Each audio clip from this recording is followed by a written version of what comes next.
تو اس سے یہ بھی پتہ چلتا ہے کہ احترام اور عاجزی کا مطلب صرف چند مخصوص رسمی انداز نہیں، بلکہ عام معاملات میں بات ماننا اور درست معاملہ کرنا ہے.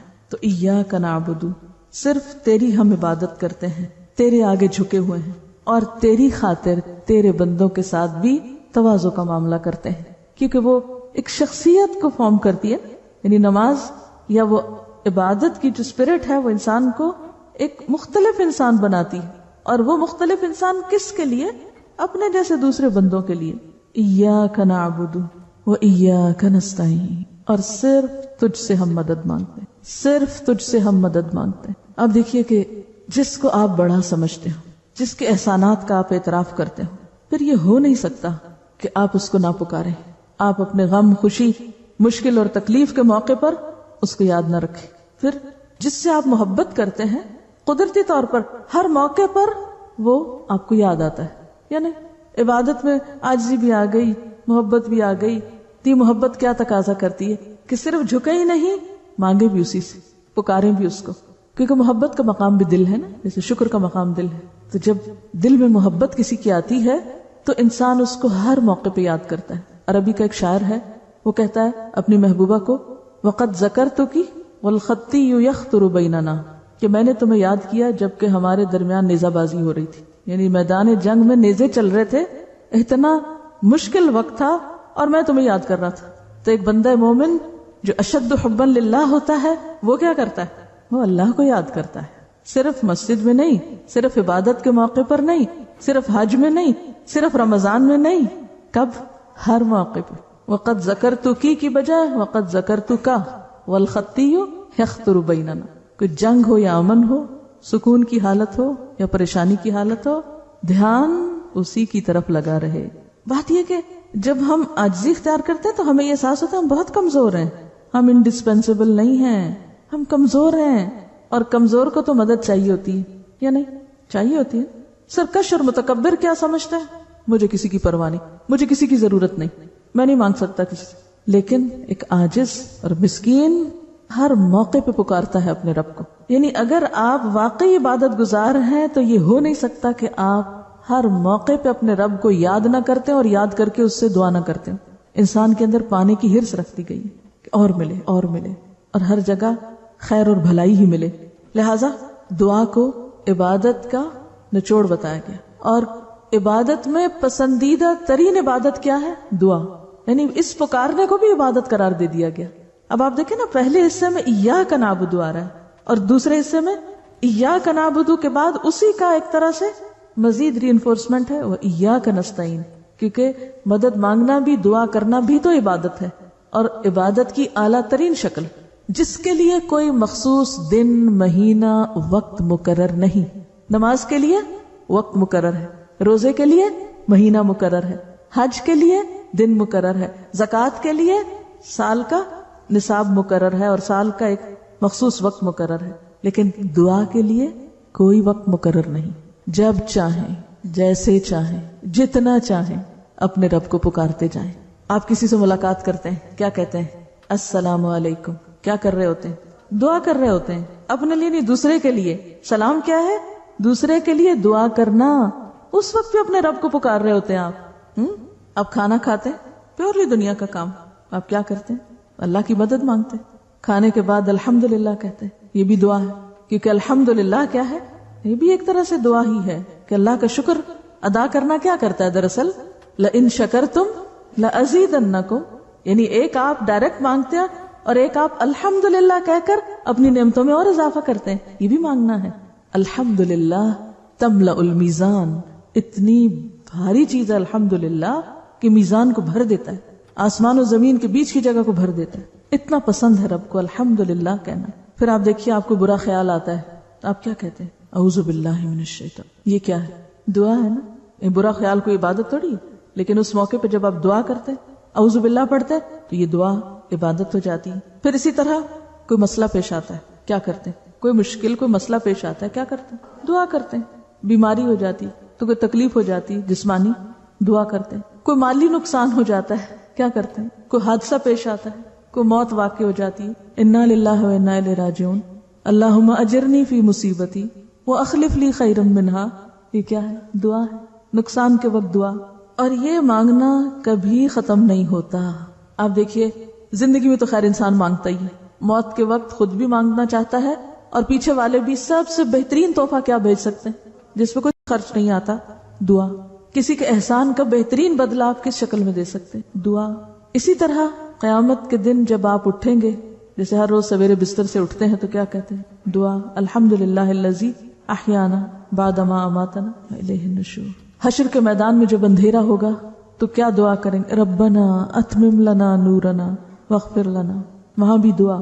پل صراط تو خیر اتنا ہولناک منظر ہے کہ انسان گنگ ہو کے رہ جائے گا. اس وقت صرف نبی صلی اللہ علیہ وسلم پکاریں گے رب سلم رب سلم. دعا. جنت میں پہنچ کے کیا کہیں گے؟ السلام علیکم. جنت کے جو آپ کے ویلکم کرنے والے ہوں گے وہ بھی آپ کو سلام کر رہے ہوں گے. وتحیتہم فیہا سلام وآخر دعواہم ان الحمدللہ رب العالمین. کیا ہے؟ ابتدا بھی الحمدللہ رب العالمین سے اور انتہا بھی الحمدللہ رب العالمین. تو گویا بندہ مومن کا ترانہ کیا ہے؟ الحمدللہ. جو بہترین دعا ہے ایاک نعبد و ایاک نستعین، ایاک نعبد و ایاک نستعین. اور آپ دیکھیے یہ جتنی بھی عبادتیں ہم کرتے ہیں یہ بھی دراصل شکر گزاری کے لیے ہوتے ہیں. نبی صلی اللہ علیہ وسلم جب طویل تہجد کی نماز پڑھتے تھے، پاؤں سوج جاتے تھے، تو آپ سے کہا گیا کہ آپ کو تو ضرورت ہی نہیں ہے اس چیز کی، آپ کے تو اگلے پچھلے گناہ معاف کر دی گئے. تو آپ نے کیا فرمایا تھا؟ افلا اکون عبدا شکورا. تو عبادت بھی دراصل ہم کس لیے کرتے ہیں؟ عبدا شکورا بننے کے لیے، شکر گزار بندہ بننے کے لیے ہم عملی اظہار کرتے ہیں. یا اللہ ہم شکر گزار ہیں، ہم صرف دل میں نہیں، صرف زبان سے نہیں، ہم عمل میں آپ کے شکر گزار ہیں. فرض نمازوں کے علاوہ بھی تیرے پاس آتے ہیں. اور پھر بندہ مومن کی دعاؤں میں اہم ترین دعا اہدنا الصراط المستقیم. اللہ سیدھا راستہ دکھا ہم کو، اس پہ چلا ہم کو اور منزل تک پہنچا ہم کو. سب سے قیمتی دعا، سب سے اہم دعا، ناگزیر دعا جس کے بغیر انسان نقصان میں. سیدھے راستے کی تلاش.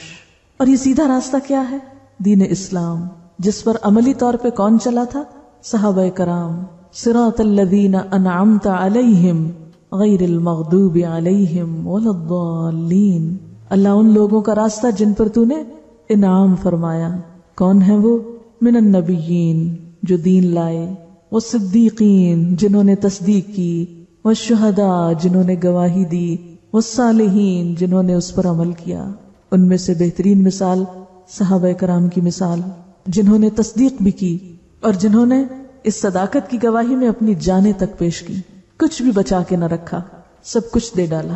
اور دے کے بھی حق تو یہ کہ حق ادا نہ ہوا، کیونکہ جان دی ہوئی اسی کی تھی. اگر ہم جان بھی دے دیتے ہیں اللہ کے راستے میں جو سب سے پیاری چیز ہے، تو بھی کیا کر رہے ہیں احسان؟ کچھ بھی نہیں.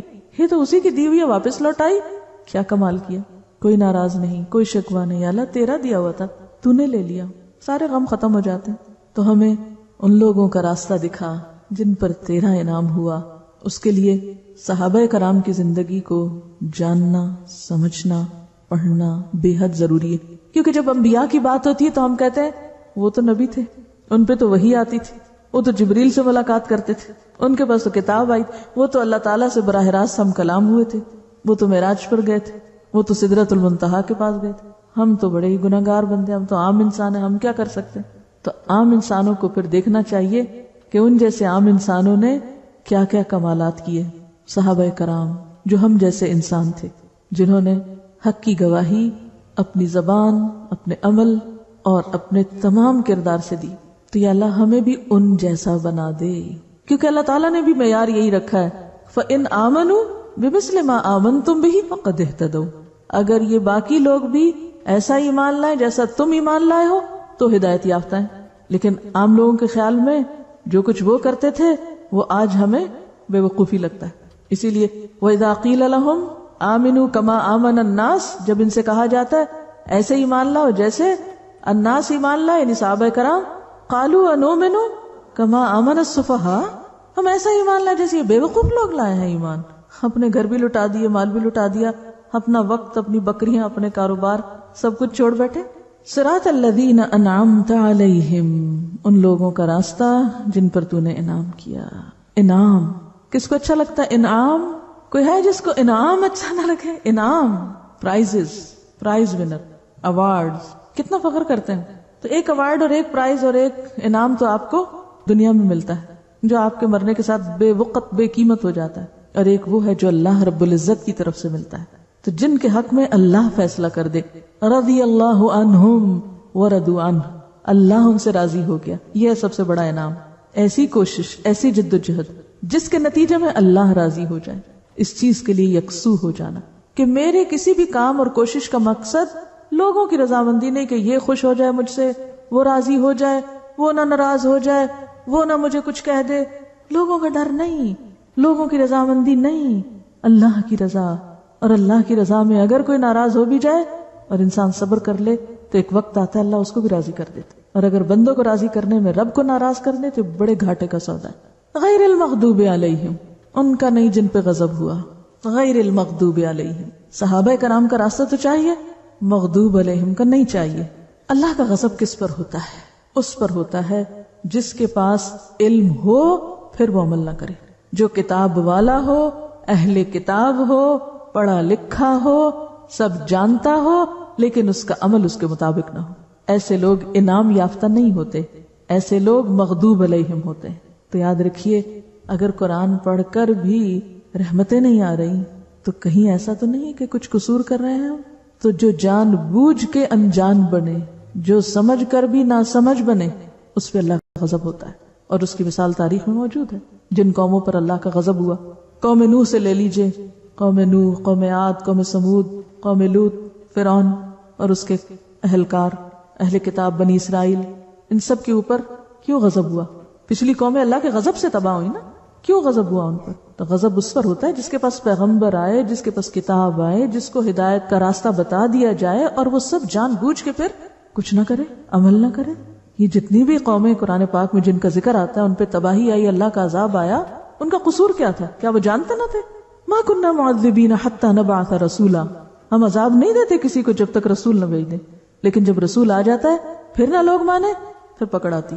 ولضالین، ہمیں بھٹکنے والوں کا راستہ بھی نہیں چاہیے، ہمیں نہیں بھٹکنا. اور بھٹکنے والے کون ہوتے ہیں؟ جاہل، جن کے پاس علم نہ ہو اور کوئی انہیں بتایا کہ ہم نہیں مانتے، اپنے پاس ہی رکھو. دال کون ہوتا ہے؟ گم راہ. راستہ کون گم کرتا ہے؟ آپ کب بھٹکتے ہیں؟ کسی کے گھر جا رہے ہیں کب بھٹکتے ہیں؟ جب صحیح پتہ نہیں ہوتا کہ کدھر کو جانا ہے کدھر کو مڑنا ہے. ڈائریکشنز لے کے نہیں چلتے. ہم میں سے اکثر لوگوں کا حال یہ کہ ڈائریکشن لے کے نہیں چلتے گھر سے. ہم کہتے ہیں وہ پوچھ لیں گے کسی سے. عام زندگی میں ہم یہی کرتے ہیں، دین کے معاملے میں بھی ہم کہتے ہیں ہم پتہ ہے سب کچھ. یہ کہنا کہ مجھے سب پتہ ہے، یہ کس چیز کی علامت ہے؟ جاہل ہونے کی. جو یہ کہے کہ میں سب جانتا ہوں وہ سب سے زیادہ لا علم ہے. یہ جہالت کی علامت. کیونکہ علم والے تو جتنا علم آتا جاتا ہے اتنا ہی ان پہ لا علمی کھلتی جاتی ہے کہ ہم کیا جانتے ہیں. وہ اپنی لا علمی کا اعتراف کرتے جاتے ہیں، اور لا علمی کا اعتراف کرنے والے علم حاصل کر پاتے ہیں. جو لا علمی کا اعتراف نہ کرے وہ آگے نہیں سیکھ سکتا. جو اپنے آپ کو عالم سمجھ لے وہ آگے نہیں بڑھ سکتا. اسی لیے ہمیں کیا کہا گیا؟ ہمیشہ طالب علم رہو، مہد سے لحد تک طالب علم رہو. تو دال بھٹکنے والے وہ ہوتے ہیں جو جہالت کی بنا پر انکار کرتے ہیں، یعنی پتہ نہیں اور مانتے بھی نہیں. تو اللہ نہ تو ہمیں ویسا بنا کہ جنہیں پتہ ہے اور نہیں مانتے، اور نہ ایسا بنا کہ جنہیں پتہ ہی نہیں اور پھر نہیں مانتے. عام طور پر جب ہم مغضوب علیہم اور ضالین کو دو خانوں میں بانٹ دیتے ہیں، اس سے مراد یہود، اس سے مراد نصارہ، پھر ہم ان کو الگ کر کے خود آرام سے بیٹھ جاتے ہیں. نہ ہم وہ ہیں نہ وہ ہیں، کوئی فکر کی بات نہیں. کیا ہماری اکثریت لا علمی کا شکار نہیں؟ مسلمان معاشروں کی اکثریت لا علمی کا شکار نہیں؟ اور پھر ایٹیٹیوڈ کیا ہے؟ جب کچھ بتایا جاتا ہے تو کیا کہتے ہیں؟ ہاں، سننا بھی نہیں چاہتے نا، جاننا بھی نہیں چاہتے، ماننا ہی نہیں چاہتے. تو کیا پھر ہم بھی لا علموں کے راستے پہ چلیں گے؟ جدھر وہ جا رہے ہیں ادھر ہم بھی چلیں گے؟ چلو تم ادھر کو ہوا ہو جدھر کی. نہیں، اللہ نہیں، ادھر نہیں جانا. ہمیں تو ان لوگوں کے راستے پہ جانا ہے، ان جیسے کام کرنے جن پہ تیرا انعام ہوا، جن سے تو راضی ہو گیا. ہمارے ہیروز، ہمارے آئیڈیل وہ لوگ ہیں، یہ عوام الناس نہیں. لیکن پریکٹیکلی عملی زندگی میں ہم کیا کر رہے ہیں؟ کس کو فالو کر رہے ہیں؟ صحابہ کرام کو یا لوگوں کی بھیڑ کو؟ وہ فلاں جگہ ایسی شادی ہوئی میں نے بھی ایسے کرنی، فلاں ایسے کپڑے پہنتا مجھے بھی یہی پہنے، فلاں یہ کھاتا مجھے بھی ایک آنکھیں بند کر کے دوڑ جاری ہے. ریٹ ریس، بے سوچے سمجھے. کیوں کرتے ہو یہ؟ سبھی ایسا کرتے ہیں. اب میں ان سب کو چھوڑ کے ایک الگ راستہ اختیار کروں؟ ایک دفعہ اور تلاوت سنیے. اچھا، سنتے وقت آپ پتہ کیا کیجیے؟ الحمد کا لفظ جب آئے تو سوچئے حمد کیا ہے، احساس دل میں اللہ کی محبت اور شکر. عالمین آئے تو ساری نشانیاں اور نعمتیں. الرحمن الرحیم آئے تو اس کے ساتھ ہی پیچھے مالک یوم الدین آئے تو قیامت کے دن کا احساس کہ بدلہ ملنا ہے سارے عمل کا. پھر ایاک نعبد آئے تو عبادت کیا ہے؟ خضوع اور تذلل، عاجزی اور جھکنا. اور ایاک نستعین آئے تو دعا، پکار، ہمیشہ پکارنا.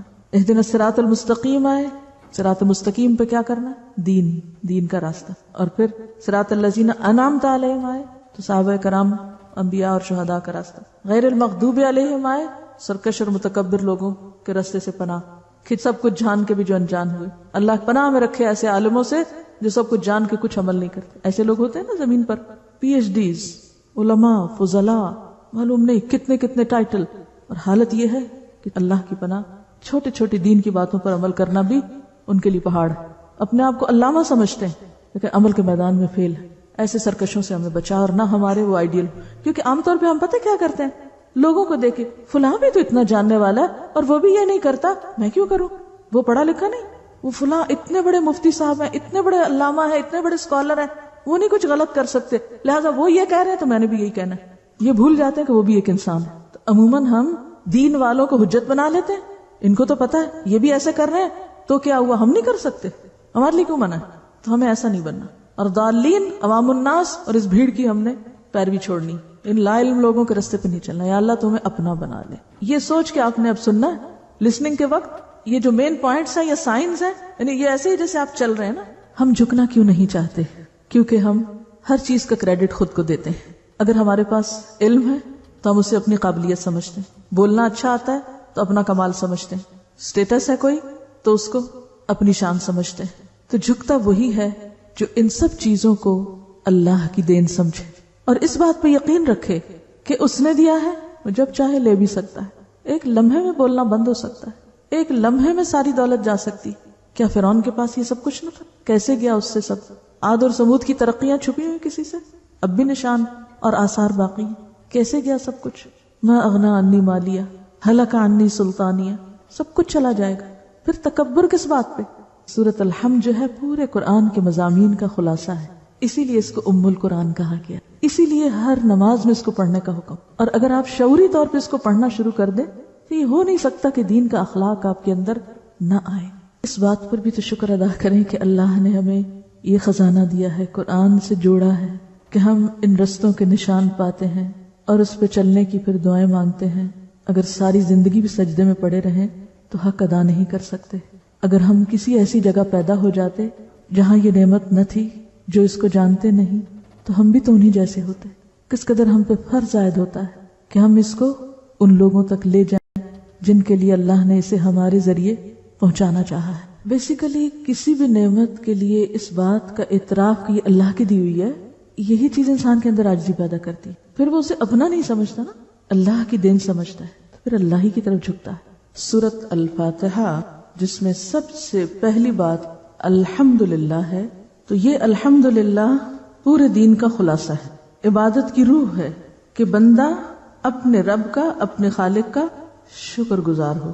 شکر کیسے پیدا ہوتا ہے؟ شکر کا منبع، مصدر، ماخذ دل ہے. جس دل میں اللہ کی عظمت، اللہ کی محبت اور اللہ کی نعمتوں کا احساس ہوگا اور ان کا اعتراف ہوگا، وہ دل شکر گزار ہوگا. تو شکر اعتراف نعمت کا نام ہے. شکر کیا ہے؟ نعمتوں کا اعتراف. تو اگر کوئی زندگی میں آپ سے کبھی پوچھے کہ شکر کیا ہے تو آپ کہیں گے اللہ کی نعمتوں کا اعتراف. یہ اعتراف کب ہوتا ہے یا اعتراف کیا ہوتا ہے؟ اعتراف کرنا، بولتے تو ہم بہت ہیں. قائل ہو جاتا ہے کسی کی خوبی کا، اس کی بخشش کا، عطا کا، کہ اسی کی دین ہے. تو آپ نے کسی نعمت کو یاد کیا جو آپ کو اللہ نے دی ہوئی ہے؟ کسی خاص نعمت کی طرف آپ کا دھیان گیا جو پہلے کبھی نہ گیا ہو؟ میں رٹی رٹائی روایتی باتیں میں نہیں سننا چاہتی، میں صرف آپ کے دل کی سچی باتیں سننا چاہتی ہوں جو واقعی آپ کی ایک نئی سوچ پیدا ہوئی ہو. اب جو گفتگو ہم کر رہے ہیں، آپ کو میں علم دینے کے ساتھ سوچنے اور سوچنے کے ساتھ بولنے کا طریقہ بھی سکھا رہی ہوں، اور چیزوں میں سے نچوڑ نکالنے کا. شکر نعمتوں کا اعتراف، شکر دین کا خلاصہ، شکر بندوں سے مطلوب، ہم سے مطلوب ہے اللہ کو. عبادت کا کیا معنی ہے؟ یعنی وہ شکر جو دل سے نکلتا ہے تو عملی طور پر عبادت میں اس کا اظہار ہوتا ہے. اور لفظی معنی عبادت کا کیا ہے؟ الخضوع والتذلل. 2 لفظ یاد کر لیجئے، کوئی مشکل نہیں، کیونکہ عربی لفظ جو ہے یا عربی زبان جو ہے بہت جامع زبان ہے. تذلل ہوتا ہے جھک جانا، اطاعت کرنا، مان جانا، عاجزی اختیار کرنا. عبادت بندے کے اندر کیا پیدا کرتی ہے؟ عاجزی، انکساری، جھک جانا، اطاعت، خشیت، انابت. کہ غلطی ہو گئی، دور چلے بھی گئے تو پلٹ کے ادھر ہی آنا ہے. زاری، اخبات، جھکاؤ، دھیما پن، نرمی، قنوت، مسلسل اطاعت. تو عبادت کے آگے یہ ایک ایک لفظ میں اگر آپ سارے لفظ لکھ لیں اور اپنے آپ کو کبھی کبھار یاد دہانی کریں، اپنے آپ کو اس آئینے میں دیکھیں کہ کیا یہ اخلاق اور یہ صفات میرے اندر آئی ہیں؟ کیا واقعی میں عبادت گزار بندہ ہوں؟ کیا یہ جاننا ضروری ہے؟ عبادت کا ماننا جاننا ضروری ہے. کیوں ضروری ہے؟ اس لیے کہ اللہ نے مجھے بنایا ہی عبادت کے لیے ہے. وما خلقت الجن والانس الا لیعبدون. تو جس کام کے لیے میں بنی ہوں اگر میں نے وہ نہ کیا اور وہ کیا بغیر دنیا سے چلی گئی تو کیا ہوگا؟ کیا بنے گی؟ مثلا یہ گھڑی ٹائم دیکھنے کے لیے ہے، اگر یہ ٹائم نہ بتائے، آپ اس میں سیل بھی ڈالیں، آپ اس کی سوئیوں کو گھمائیں بھی، آپ سارا علاج اس کا کریں، پھر بھی یہ ٹائم نہ بتائے، آپ اس کو کیا کریں گے؟ کہاں پھینکیں گے؟ پھینکیں گے کباڑ خانے میں، کوڑے میں پھینکیں گے. تو جو شخص اس دنیا میں آئے اور وہی کام نہ کر کے جائے جس کے لیے اسے بنایا گیا تھا، اور اس کے علاوہ وہ عالی شان ترقیاں کرتا رہے، تو وہ کیا کر کے گیا؟ اس نے کیا کمایا؟ وہ کہاں پھینکے جانے کے لائق ہے؟ پھر جہنم میں. جس نے اس دنیا میں آ کر اپنے خالق ہی کو نہیں پہچانا، اس کی نعمتوں کو ہی نہیں جانا، اس کا اعتراف ہی نہیں کیا، اور جواب میں اظہار ہی نہیں کیا، اظہار وفاداری کیا ہی نہیں، تو اس نے کیا کیا پھر؟ اس لیے عبادت کا مفہوم جاننا بے حد ضروری ہے. اور یہ عبادت کے لفظ کو جتنے الفاظ آگے مزید واضح کر رہے ہیں جو میں نے آپ کو بتائے، ان کو صرف لفظ میں لکھ لیجئے اپنے پاس، اور کبھی کبھار اپنے آپ کو دیکھیے کہ یہ میرے اندر صفات ہیں یا نہیں. وہ جتنے بھی لفظ، یہ جتنی بھی چیزیں، وہ ساری الٹیمیٹلی ایک ہی جگہ پر جا کے رکتی ہیں، ایک ہی چیز کو مزید واضح کر رہی ہیں. وَإِيَّاكَ نَسْتَعِينُ، صرف تجھ سے ہم مدد چاہتے ہیں. کیا سکھاتی ہے یہ بات؟ دیکھیے پڑھنے سے فرق پڑے گا. وَإِيَّاكَ نَسْتَعِينُ، وَإِيَّاكَ نَسْتَعِينُ، اور صرف تجھ سے ہم مدد چاہتے ہیں، صرف تجھ سے چاہتے ہیں. کیا مانا ہے؟ کیا فیل کیا آپ نے اس کو سن کے؟ نہ دائیں نہ بائیں نہ آگے نہ پیچھے، کوئی اور نہیں، صرف تو. کیونکہ سارا کمال جو اس کے لیے، سارا شکر اس کے لیے، تو ساری ہماری وابستگیاں، محبتیں، وفاداریاں اسی کے لیے. لہذا ہم جھکیں گے بھی اس کے آگے اور مانگیں گے بھی اسی سے، کیونکہ انسان جس سے مانگتا ہے، جس سے اس کو فائدہ پہنچتا ہے، تو اسی کے گن گاتا ہے. وہ کہتے ہیں نا، رب کا شکر ادا کر بھائی جس نے ہماری گائے بنائی. جس کو یہ سمجھ آ گیا کہ ہماری گائے جس کا دودھ ہم پیتے ہیں وہ رب نے بنائی ہے، تو وہ لازماً شکر گزار بھی اسی کا ہوگا، اور پھر آئندہ بھی اسی سے مانگے گا، اسی کے گن گائے گا. کیا دعا کا کوئی وقت مقرر ہے؟ کب کب مانگ سکتے ہیں؟ دعا عبادت کا اعلیٰ ترین مقام ہے، لیکن اس کے لیے کوئی مخصوص وقت یا مخصوص فارم یا مخصوص جگہ نہیں بتائی گئی کہ صرف وہی مانگ سکتے ہیں یا صرف اس وقت مانگ سکتے ہیں. ہر وقت اور ہر لمحہ اور ہر موقع پہ مانگ سکتے ہیں. اس سے پتہ چلتا ہے کہ ہمارا دین صرف مخصوص جگہوں یا خانوں یا علاقوں کے لیے نہیں ہے یا اوقات کے لیے، وہ اللہ اور بندے کے درمیان دائمی اور مستقل رشتہ ہے، لمحے لمحے کا تعلق ہے، کیونکہ لمحے لمحے انسان اللہ کا محتاج ہے. یا ایھا الناس انتم الفقراء الی اللہ. تو جو خود کو فقیر سمجھتا ہے، خود کو محتاج سمجھتا ہے، پھر وہ اپنے سے برتر رب عظیم سے مانگتا چلا جاتا ہے. اہدنا الصراط المستقیم. صراط مستقیم کیا ہے؟ اس سے مراد دین اسلام کا طریقہ ہے جو اللہ کے رسول صلی اللہ علیہ وسلم نے ہمیں سکھایا صحیح منزل تک پہنچنے کے لیے. کیونکہ اس کی ڈیفینیشن آگے آ رہی، صراط الذین انعمت علیہم، ان لوگوں کا طریقہ زندگی یا لائف سٹائل جن پر تیرا انعام ہوا. مغضوب علیہم کون ہے؟ جن پہ اللہ کا غضب ٹوٹا. کیوں ٹوٹا؟ کہ انہوں نے جان بوجھ کر پھر اللہ کی نافرمانی کی. اور اس سے مراد وہ ساری قومیں ہیں جن پر دنیا میں عذاب آیا، غضب ٹوٹ پڑا، آ گیا غضب. ولضالین، ضال کون ہوتا ہے؟ راہ گم کیے ہوئے. گمراہ نہیں کہیں، کیوں؟ جب ہم گمراہ کہہ دیتے ہیں تو پھر کیا ہوتا ہے؟ جب ہم روایتی لفظ بولتے جاتے ہیں نا، پھر وہ لفظ اپنی روح کھو دیتے ہیں، اپنا مفہوم کھو دیتے ہیں، پھر ہم ان کو سوچ کے نہیں بولتے. اگر میں کہوں گی گمراہ تو آپ کسی ایسے بھٹکے ہوئے انسان کو ذہن میں لا کے کہ فلاں گمراہ. جب میں کہوں گی راہ گم کیے ہوئے تو فرق ہو جائے گا نا. بات وہی ہے لیکن احساسات فرق ہو جائیں گے. یعنی آپ دیکھیں، میں بولتی ہوں محسوس کیجئے اس وقت صرف گمراہ، راہ گم کیے ہوئے، دونوں میں کیا فرق؟ میں نے بولا گمراہ، فلاں گمراہ ہے، فلاں راستہ کھو چکا ہے. جی لیونگ کیریکٹر لگتا ہے. فلاں گمراہ ہے اور فلاں راہ گم کر چکا ہے، فلاں راستہ نہیں پا رہا. راستہ ہے نا دین کا، علم دینا چاہتے ہیں آپ، اس کو لینا ہی نہیں چاہتا. کوئی ڈائریکشن نہیں ہے اس کے پاس، کوئی طریقہ نہیں ہے اس کی زندگی میں، اور آپ دینا بھی چاہیں اور لینا نہیں چاہتا. تو اس سے مراد پھر کون لوگ ہیں؟ راہ گم کیے ہوئے کون ہیں؟ عوام الناس، امیون، ومنہم امیون لا یعلمون الکتاب. پتہ ہی نہیں کرنا کیا ہے، جانا کدھر ہے، کیوں آئے ہیں دنیا میں. ایسے سارے لوگ جو مقصد زندگی سے لا علم ہیں، نابلد ہیں. تو ہم ہر روز کیا دعا مانگتے ہیں کہ یا اللہ ہمیں ماسز والا، میجورٹی والا، اور جس پر اکثریت ہے وہ رانی چاہیے، وہ چاہیے جو انبیاء، شہداء، صدیقین اور صالحین کا راستہ ہے، وہ چاہیے. تو اس طرح آپ کا رشتہ اور تعلق کن سے جا جڑتا ہے؟ انہی سے جا جڑتا ہے. پھر آپ اسی کی دعا مانگتے ہیں، الحقنی بالصالحین. آپ ان کی محبت میں روتے ہیں، آپ ان کے نقش قدم کو فالو کرتے ہیں، آپ ان کو اپریشیٹ کرتے ہیں، آپ ان کی خدمات کا بھی اعتراف کرتے ہیں. تو گویا ہمارا دین ایک طرف ہمیں اللہ کی نعمتوں کا اعتراف سکھاتا ہے اور دوسری طرف ہمیں بندوں کی خیر و بھلائی اور ان کے اچھے کاموں کا اعتراف بھی سکھاتا ہے. لیکن بخیل کبھی اعتراف نہیں کرتا.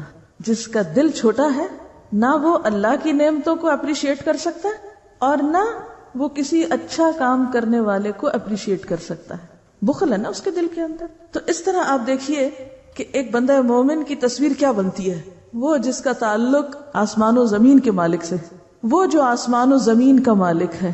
ایک طرف اس کا تعلق اس سے جا جڑتا ہے اور دوسری طرف وہ بندوں کے بیچ میں رہتے ہوئے ان بندوں کی اچھائیوں کا معترف ہے جو اللہ کے راستے پہ چلتے ہیں، ان کو اپریشیٹ کرتا ہے. وہ خدا کی معرفت بھی رکھتا ہے، وہ انسان دوست بھی ہے. یہی دو صفات انسان کو کیا بناتی ہیں؟ معتدل انسان بناتی. معتدل ایسی ہی چیز انسان کی زندگی میں اعتدال لاتی. واضح؟ تو آپ معتدل انسان کب بن سکتے ہیں؟ جب ایک طرف آپ کا تعلق اللہ تعالیٰ سے بھی درست بنیادوں پر استوار ہو اور دوسری طرف بندوں کے ساتھ بھی آپ حسد اور بغض اور تنگ دلی کا مظاہرہ کرنے والے نہ ہوں. مجھے اس طرح محسوس ہو رہا تھا، یعنی صراط المستقیم کو میں اس طرح ویژولائز کر رہی تھی کہ جیسے میں ایک سڑک پہ جا رہی ہوں، اس کے آگے آگے انبیاء، صحابہ کرام، تابعین، تبع تابعین اور پھر امت کے ایسے لوگ جا رہے ہیں، اور میں بھی اسٹرگل کر رہی ہوں کہ مجھے بھی اسی سڑک پہ جانا ہے جس پہ وہ جا رہے ہیں. وہ آگے جا رہے ہیں، مجھے ان کے پیچھے جانا ہے کیونکہ وہ صحیح راستے پہ رہے. مجھے آنکھیں بند کر کے نہیں چلنا، مجھے ادھر بھی نہیں جانا، مجھے ادھر بھی نہیں جانا. مجھے نہیں دیکھنا کہ دنیا کی میجورٹی کدھر جا رہی ہے یا فلاں کدھر جا رہا اور فلاں کدھر جا رہا. مجھے کسی سے کوئی غرض نہیں کون کدھر جا رہا. میری توجہ ساری کی ساری کدھر ہے؟ وہ جدھر وہ جا رہے ہیں انہی کے نقش قدم پر مجھے چلنا ہے، اسٹریٹ سیدھے. وہ آگے ہیں، ہم پیچھے ہیں، ہم انہی کے فالوورز. کبھی حیرت نہیں ہوتی آپ کو یہ پڑھ کے کہ اللہ تعالیٰ نے صراط مستقیم کو ڈیفائن کیسے کیا ہے؟ یعنی پہلے کہا کہ مانگو صراط مستقیم، پھر اس کو ڈیفائن کیسے کیا؟ پریکٹیکلی ڈیفائن کیا، یعنی پریکٹیکل ڈیمونسٹریشن کے ساتھ، کہ کوئی یہ نہ کہ مجھے تو پتہ ہی نہیں تھا میں نے کیا کرنا ہے. صرف یہ نہیں کہا کہ قرآن اور سنت کا علم کافی ہے، ان ہستیوں کے بارے میں جاننا بھی ضروری ہے جنہوں نے واقعی اللہ کے رسول صلی اللہ علیہ وسلم کی زیر نگرانی قرآن و سنت پر عمل کر کے دکھایا. واضح سمجھ آ گئی؟ اب کچھ اور شخصیتیں بھی دنیا میں بستی ہیں. اب اس آئینے میں دیکھنا ہے خود کو، ہم کدھر جا رہے ہیں. ٹھیک ہے، اس میں سب سے پہلے آپ دیکھیے کہ یہاں پر سورۃ البقرہ کی ابتدا میں متقین کے گروہ کا ذکر ہوا. یہ متقین اصل میں وہی لوگ ہیں جو انعمت علیہم ہیں. یہاں اب آپ دیکھیے کہ ان لوگوں کی کچھ عملی صفات بتا دی گئی کہ وہ کیا کیا کرتے ہیں. صراط مستقیم کو مزید عملی طریقوں سے واضح کیا جا رہا ہے، اور صرف ظاہری شیپ کے اعتبار سے نہیں بلکہ تقوی دل کی کیفیت کے ساتھ اس کو جوڑا گیا ہے. تو پہلا گروہ متقین کا ہے. متقین کون؟ تقوی والے. تقوی کا تعلق کس سے ہے؟ دل سے. دوسرا گروہ کفار کا بتایا گیا. کفر کا تعلق بھی کس سے ہے؟ دل سے. اسی لیے اللہ تعالیٰ فرماتے ختم اللہ علی قلوبہم، ان کے دلوں پہ مہر لگا دی اللہ نے. دل بند ہے، ان کے دل نہیں کام کرتے، لہذا وہ حقیقت کو نہیں پاتے۔ اب تیسرا ایک گروہ ہے جو ان دونوں کے بیچ کا ہے، لا الہ ہؤلاء ولا الہ ہؤلاء، اور وہ ہے گروہ منافقین کا۔ منافقت کا تعلق کس سے ہے؟ دل سے۔ تو اصل بات پھر کیا ہوئی کہ جب تک اندر درست نہیں اس وقت تک باہر درست ہو نہیں سکتا۔ اور شکر کا تعلق بھی کس سے تھا؟ دل سے۔ محبت کا تعلق کس سے؟ چاہے وہ اللہ کی ہو یا نیک بندوں کی۔ تو جب تک دل کی اصلاح نہ ہو اس وقت تک ظاہری عمل درست ہو ہی نہیں سکتے۔ وآخر دعوانا ان الحمد للہ رب العالمین۔